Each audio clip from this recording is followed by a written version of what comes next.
పేద మధ్యతరగతి వర్గాలకు కార్పొరేట్ స్థాయి వైద్య సేవలను చేరువ చేసేందుకు కూటమి ప్రభుత్వం సరికొత్త విప్లవానికి నాంది పలికింది. సరికొత్త సాంకేతికతను అందిపుచ్చుకుంటూ ఆర్టిఫిషియల్ ఇంటెలిజెన్స్ ఆధారంగా పనిచేసే సంజీవని డిజిటల్ ఆరోగ్య వ్యవస్థను రాష్ట్ర వ్యాప్తంగా అందుబాటులోకి తెస్తుంది. వైద్య రంగాన్ని సమూలంగా మార్చేయడమే కాకుండా ప్రతి ఒక్కరి ఆరోగ్యాన్ని నిరంతరం పర్యవేక్షించేలా డిజైన్ చేసిన ఈ ప్రాజెక్ట్ డీటెయిల్స్ చూద్దాం. ఏపీలో వైద్య సేవలను సమర్థంగా అందించే లక్ష్యంతో కూటమి సర్కార్ ఏర్పాటు చేసిన ఏఐ ఆధారిత డిజిటల్ ఆరోగ్య వ్యవస్థ సంజీవని ప్రతి ఒక్కరికి ఆరోగ్య సేవలను సులభంగా అందుబాటులోకి తేవడం, రోగ నిర్ధారణ నుంచి కోలుకునే వరకు నిరంతర పర్యవేక్షణ, ముందస్తు పరీక్షలతో వ్యాధి తీవ్రత, వ్యాప్తి, కట్టడి, మెరుగైన ఆరోగ్య సేవలు అందించడమే దీని ప్రధాన ఉద్దేశం. మార్కాపురం జిల్లాలోని గిద్దలూరు మండలం కిష్టంశెట్టిపల్లిలో సంజీవని డిజిటల్ సర్వే సెంటర్ ను ప్రారంభించిన చంద్రబాబు ఆగస్టు 15 నుంచి అన్ని జిల్లాల్లో సంజీవని అమలు చేస్తామని అన్నారు. అసలు ఈ సంజీవని ప్రాజెక్ట్ తో సామాన్యుడికి వచ్చే లాభం ఏంటి? ఈ ప్రాజెక్ట్ లో భాగంగా రాష్ట్ర వ్యాప్తంగా దాదాపు 72.73 లక్షల మందికి భారీ స్క్రీనింగ్ డ్రైవ్ నిర్వహిస్తారు. మీ ఊరిలోనే గ్రామ, వార్డు సచివాలయాల స్థాయిలోనే ఏకంగా 42 రకాల వైద్య పరీక్షలు ఉచితంగా చేస్తారు. దీనివల్ల మనకు తెలియకుండా మన ఒంట్లో ఉన్న జబ్బులు బయటపడతాయి. అప్పుడు అలర్ట్ అవ్వచ్చు.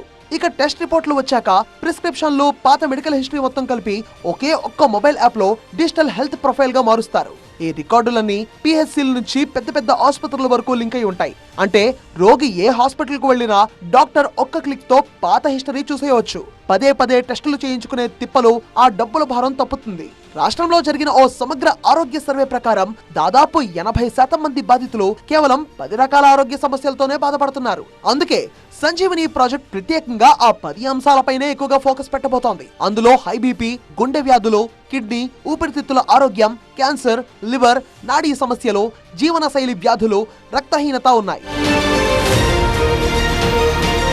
ఇక ఈ ప్రాజెక్ట్ లో ఏఐను ఉపయోగిస్తారు. Bill and Melinda gates foundation, Tata consultancy services సహకారంతో దీన్ని అభివృద్ధి చేశారు. ఇక ప్రతి ఒక్కరి ఆరోగ్యాన్ని విశ్లేషించి ఒక పర్సనల్ హెల్త్ స్కోర్ ను కూడా ఇస్తుంది. అంతేకాదు ప్రతి వ్యక్తికి వారికి ఉపయోగపడే ఆరోగ్య సలహాలను అందిస్తుంది. వారి డిజిటల్ హెల్త్ హిస్టరీ ఆధారంగా రోగులను క్రమం తప్పకుండా స్క్రీనింగ్ల కోసం అప్రమత్తం చేస్తుంది. మరోవైపు రోగులు మొబైల్ యాప్ ద్వారా డాక్టర్ అపాయింట్మెంట్లను బుక్ చేసుకోవచ్చు. కుప్పంలో పైలట్ ప్రాజెక్ట్ సక్సెస్ కావడంతో ఆగస్టు 15వ తేదీ నుంచి సంజీవని ప్రాజెక్ట్ రాష్ట్ర వ్యాప్త అమలుకు ప్రభుత్వం సిద్ధమవుతోంది. మొత్తంగా వైద్య రంగాన్ని డిజిటలైజ్ చేస్తూ పేదవాడికి ఉచితంగా కార్పొరేట్ స్థాయి వైద్య సేవలు అందించడమే లక్ష్యంగా తెచ్చిన ఈ సంజీవని ప్రాజెక్ట్ ఏపీ వైద్య ఆరోగ్యంలో అతిపెద్ద మైల్ స్టోన్.